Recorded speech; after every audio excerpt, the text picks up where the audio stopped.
So, in a bizarre twist, a lefty, a prominent arch-Remoaner, no less, has had her political party's bank account taken away from her. Gina Miller, who else? You remember Gina Miller? She led the legal challenges to the government over its handling of Brexit. She was funded by George Soros to take the government to court in order to stop Brexit, and she was seen as a heroine of all the Remoaner woke lefties for a bit, until it all fizzled out.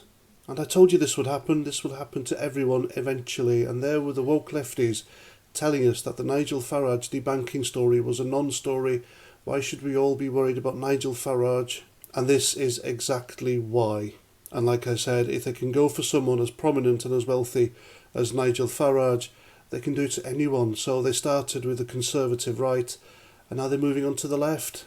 And so far, her bank, an obscure bank called Monzo, I think it's called, they have given no reason for debanking the political party. And to note, it's not Gina Miller's personal bank account that's been taken away, it's the political party's bank account. And it is effectively a left-wing party whose intention is to get us back into the EU mafia gang.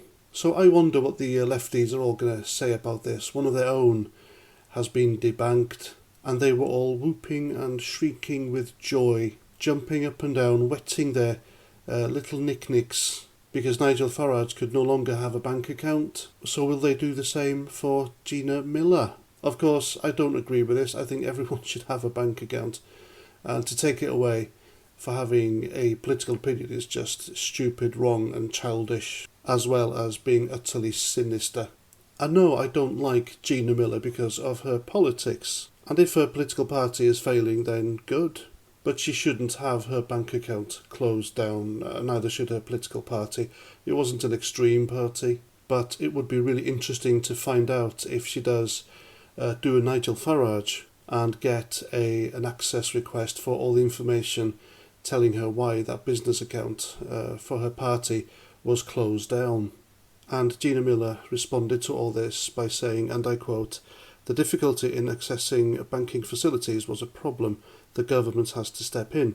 We do not have a functioning democracy if you cannot access a bank account," end quote. And it's interesting what she says there, we do not have a functioning democracy.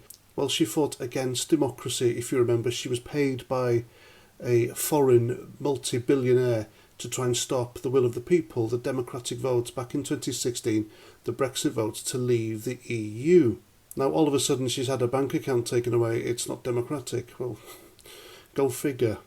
And I wonder if Emily Maitlis will be doing a podcast about this, saying how perfectly fair and reasonable it is that her bank account has been taken away, as she did with Nigel Farage. She said, of course, choice by one private bank to say no to one customer.